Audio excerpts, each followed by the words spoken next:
आलू खाओगे? ये जो कमेंट है ये वायरल क्यों हो रहा है और कैसे इंडिया में ये छोटी छोटी चीजें आप सस्ते में खा लेते हो? इन्हीं चीजों का दाम बाहर के देशों में देखकर आपका मुंह खुला का खुला रह जाएगा। प्ले स्टोर में यह कौन सा ऐप है जिसे डाउनलोड करके नशे किए जा रहे हैं? और कैसे ये मेंढक नील आर्मस्ट्रॉन्ग को गलती से टक्कर देने वाला था हैं? वो कैसे इस वीडियो में पता चलेगा? तो इस वीडियो को पूरा देखना, बहुत मजेदार है। और अभी तक चैनल को सब्सक्राइब नहीं किया तो सब्सक्राइब करके बेल आइकॉन जरूर दबा देना। नंबर 17, इस बेचारे ने एक ऑनलाइन शॉपिंग साइट से $40 का एक ड्रिल मशीन ऑर्डर किया था, लेकिन जब डिलीवरी हुई तो उसे ड्रिल मशीन नहीं बल्कि एक पेपर मिला जिस पे ड्रिल मशीन प्रिंटेड था। वैसे आपके साथ कभी ऐसा हुआ है? कमेंट सेक्शन में जरूर बताना। नंबर 16, लोग कई तरीके से सेविंग करते हैं, लेकिन इस तरीके की सेविंग आपने कहीं नहीं देखी होगी। जापान में एक आदमी ने सिर्फ चावल और सब्जी खाके 21 साल गुजारे और इससे उसने इतनी सेविंग कर ली कि सिर्फ 45 की उम्र में रिटायर हो गया वो, और वो सुकून की जिंदगी भी जी रहा है। जरा सोच के देखिए, लोग अपने टेस्ट के लिए कितने पैसे रोज खर्च कर देते हैं।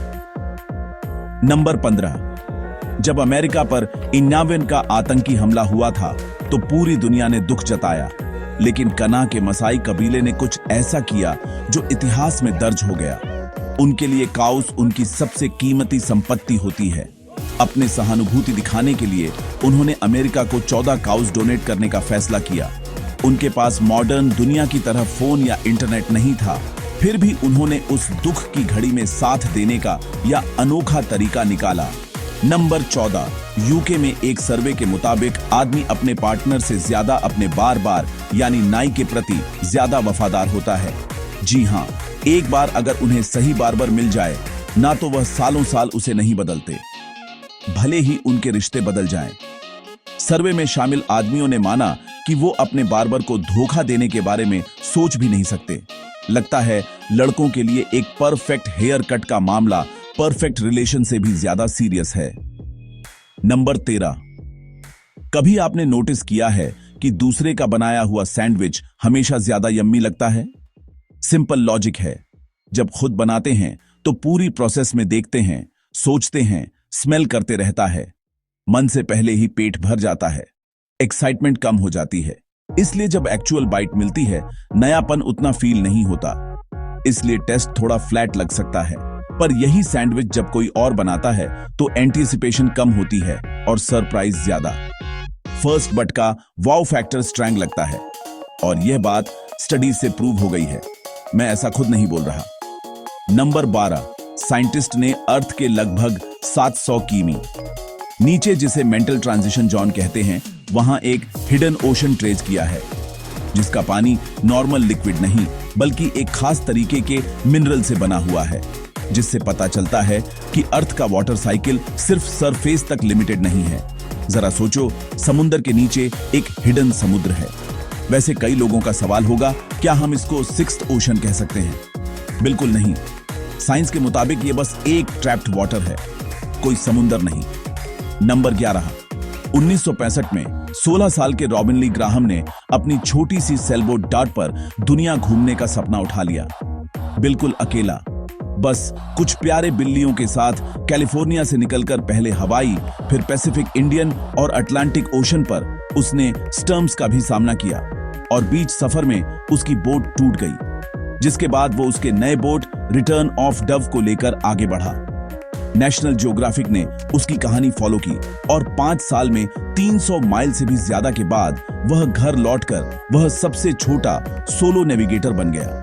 बाद में उन्होंने अपनी यात्रा पर डव नाम की बेस्ट सेलर किताब भी लिखी। नंबर 10, जब कोई रॉकेट स्पेस में जाता है तो हम एस्ट्रोनॉट्स की बात करते हैं, लेकिन 2013 में नासा के एक लॉन्च के दौरान एक अनोखा स्पेस ट्रेवलर कैमरे में कैद हो गया। जब लेडी स्पेसक्राफ्ट लॉन्च हो रहा था तो एक फोटो में साफ दिख रहा है कि रॉकेट के धुएं के बीच एक फ्रॉग हवा में उछल गया। पहले तो सबको लगा कि यह फोटोशॉट ट्रिक है, लेकिन नासा ने खुद इस फोटो को असली बताया। लॉन्च पैड के पास एक स्पेशल पानी का पोंड है। शायद रॉकेट के जबरदस्त प्रेशर की वजह से बेचारा मेंढक हवा में उड़ गया। यह स्पेस फ्रॉग इंटरनेट पर वायरल हो गया। नंबर 9 कहते हैं, किस्मत जब देती है तो छप्पड़ फाड़ के देती है। ऐसा ही कुछ हुआ न्यूयॉर्क के इस आदमी के साथ। जिम्मी ने एक लॉटरी टिकट खरीदी और उसे अपनी एक पुरानी शर्ट के जेब में रखकर वो भूल गया। 1 साल बाद जब वो टीवी पर न्यूज देख रहा था तो उन्हें पता चला कि एक 24 मिलियन की लॉटरी का विनर अभी तक सामने नहीं आया और टिकट एक्सपायर होने में सिर्फ 2 दिन बचे थे। उन्होंने दौड़कर अपनी पुरानी शर्ट चेक की और उनकी किस्मत चमक गई। टिकट उनकी जेब में ही थी। सिर्फ 2 दिन पहले उन्हें अपना करोड़पति बनने का एहसास हुआ। नेवर एड, एक ऐसा शहर जहां सिर्फ 2 एस्केलेटर्स हैं। अमेरिका का वर्मिंग, एक ऐसा शहर जहां मॉल्स और एयरपोर्ट्स होने के बावजूद भी लोग सीधे एलिवेटर्स या सीढ़ियां यूज करते हैं। पूरे स्टेट में सिर्फ 2 ही एस्केलेटर्स हैं क्योंकि यहां बिल्डिंग ज्यादा टॉल नहीं बनती। नंबर 7, नॉर्थ कोरिया ने अपने ईस्ट कोस्ट पर वॉसन काल्मा बीच रिसोर्ट खोल दिया है, जो कि किम जोंग उनकी टूरिज्म को पुश करने का शो पीस प्रोजेक्ट है। 4 कीर्नी, ये लंबी बीच है। होटल्स, वाटर पार्क्स और करीब 20,000 गेस्ट की कैपेसिटी है यहाँ पे, पर ज्यादातर एक्सेस डोमेस्टिक लोगों और छोटे रशियन टूर ग्रुप्स को मिला है। फॉरेन टूरिस्ट के लिए एंट्री कब खुलेगी ये क्लियर नहीं है। नंबर 6, आपने ऐसे ऐप्स तो जरूर देखे होंगे जो आपको फोटो एडिट करके दे दें या फिर वीडियो एडिट करके दे दें, लेकिन क्या आपने कभी एक ऐसे एआई ऐप के बारे में सुना है जो फ्यूचर शार्क अटैक्स के बारे में बता दे? नहीं ना? तो आइए जानते हैं सेफ वाटर्स एआई, जो एक नॉर्मल वेदर ऐप है, लेकिन इसमें शार्क एक्टिविटी का 7 दिन का फॉरकास्ट मिलता है। हर बीच पर इस ऐप का एआई पुराने शार्क अटैक का डाटा, मरीन वेदर और दूसरे फैक्टर्स को एनालाइज करता है और ज्यादातर टाइम सही दिन पे शार्क अटैक होने का रिस्क बता देता है। नंबर 5, आप यह बात जानकर शायद शॉक में चले जाए, पर यह 100% सच है कि नेटफ्लिक्स गूगल से 1 साल पहले स्टार्ट हुआ था।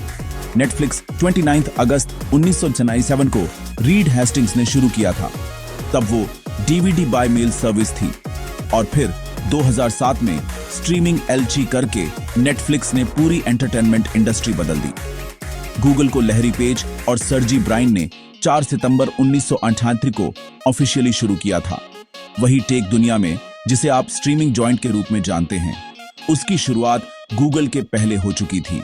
नंबर 4, कितना अच्छा होता है न कि अगर कोई आपको नौकरी दे लेकिन बिना कुछ काम कराए आपको सैलरी भी देते रहे। लेकिन यही चीज इस औरत को अच्छी नहीं लगी और उसने अपनी कंपनी पर ही केस कर दिया, क्योंकि वो उसे 20 सालों तक बिना काम कराए सैलरी देते जा रहे थे।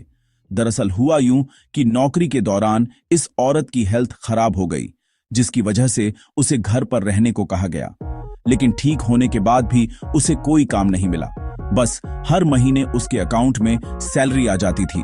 ज्यादातर लोग इस लाइफ को एंजॉय करते हैं, लेकिन यह औरत इससे डिप्रेस्ड और परेशान हो गई और आखिरकार इसने अपनी कंपनी पर ही केस कर दिया। नंबर 3, क्या आप भी घंटों तक फोन पर रील्स और टिकटॉक कूल करते रहते हैं? अगर हां, तो यह खबर आपके होश उड़ा देगी। एक नई स्टडी में एक चौंकाने वाला दावा किया है। इसके मुताबिक शॉर्ट फॉर्म कंटेंट जैसे कि रील्स आपके दिमाग के लिए अल्कोहल से 5 गुना ज्यादा खतरनाक हो सकता है। जी हां, 5 गुना ज्यादा। एक्सपर्ट्स का कहना है कि यह वीडियोस हमारे अटेंशन स्पैम, यानी ध्यान केंद्रित करने की क्षमता को कम कर देते हैं। दिमाग को हर कुछ सेकंड में एक नया हिट मिलता है, जिससे उसकी आदत बिगड़ जाती है। नंबर 2, आप रोज कुछ ऐसे फूड्स खाते हो जिनका प्राइस बाहर के देशों में कितना है उसका आपको अंदाजा भी नहीं है। जहां इंडिया में एक रोटी 6 से RS8 की मिलती है या ज्यादा से ज्यादा RS10 की, वही सेम रोटी यूएसए में आपको RS36 की मिलेगी, यानी 5 रोटी के लिए जहां इंडिया में मैक्सिमम RS50 लगेंगे, यूएसए में आपको इसके मिनिमम RS180 देने होंगे। फिर है बिरयानी। इंडिया में अच्छी बिरयानी खाने के लिए आपको ज्यादा से ज्यादा 2 से RS300 खर्च करने होंगे, लेकिन अगर आप दुबई में जाओगे तो वहां आपको एक प्लेट बिरयानी के लगभग RS900 देने होंगे। बात करें समोसे की तो एक रिपोर्ट के मुताबिक एक दिन में 60 मिलियन से भी ज्यादा समोसे खाए जाते हैं। यानी इंडिया के अलावा भी देश हैं जहां समोसे फेमस है, जैसे फ्रांस। लेकिन गौर करने वाली बात यह है कि यहाँ के समोसे इंडिया वालों के समोसे की तरह नहीं है। फ्रांस में आपको एक समोसा खाने के लिए लगभग $100 देने पड़ेंगे, और पिज्जा की बात करें तो इंडिया में सबसे छोटा पिज्जा $120 का मिल जाता है, लेकिन यूएसए में वही पिज्जा कम से कम $250 का मिलता है।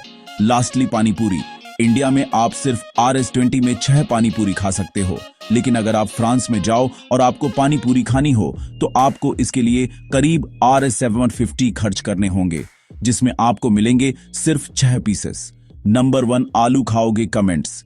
आपने शायद YouTube SSS रील्स या कमेंट सेक्शंस में देखा होगा कि हर जगह लोग सिर्फ यही लिखते रहे हैं कि आलू खाओगे। पहली बार देखने पे लगता है कि यह कोई नॉर्मल सवाल है, लेकिन फिर समझे तो इसका कोई स्पेसिफिक मतलब ही नहीं है, बस एक रैंडम फनी और इरिटेटिंग क्वेश्चन है, जैसे लोग हर जगह बिना वजह के स्पैम कर रहे हैं। इसकी शुरुआत हुई एक इंडियन यूट्यूबर वॉइस गेमिंग के वीडियो से। उसने अपने फैंस से बोला था कि वो हर कमेंट का रिप्लाई करेगा। रिप्लाई करते करते उसने गलती से एक कमेंट लिख दिया, आलू खाओगे, जिसका कोई स्पेशल रीजन था भी नहीं, लेकिन ऑडियंस को यह इतना वियर्ड और फनी लगा कि लोगों ने इसे कॉपी करना शुरू कर दिया। थोड़े टाइम बाद हर जगह हर कमेंट्स में बस एक ही लाइन दिखने लगी, आलू खाओगे। फिर वॉइस गेमिंग ने भी इसको एक चैलेंज बना दिया। उसने शिस में बोला कि सब लोग मिलके ये कमेंट स्पैम करो और रिकॉर्ड बनाओ। बस वहीं से ये फ्रेज एक वायरल मीम बन गया। इससे पता चलता है कि आज का यूथ मीनिंगफुल बातों से ज्यादा छोटी मोटी माइंडलेस चीजों में ज्यादा इंटरेस्ट ले रहा है। और यह सोचने वाली बात है, जहां नेपाल के जजीज अपने देश की सरकार को हिला दिए, वहीं हमारे जजीज आलू खावा के स्पैम करने में बिजी हैं। भाई, ये तो आपको पता चल गया, पर यह फूड्स पहले के जमाने में दिखते कैसे थे? और ये जो फेमस मीम्स आप इना या यूट्यूब पे देखते थे, ये आज कहां पर है? इस वीडियो में सब जानने को मिलेगा, तो इसे जाओ और अभी देखो, बहुत ही मस्त है। और अभी तक चैनल को सब्सक्राइब नहीं किया तो चैनल को सब्सक्राइब करके बेल आइकॉन जरूर दबा देना। तो मिलते हैं अगले वीडियो में।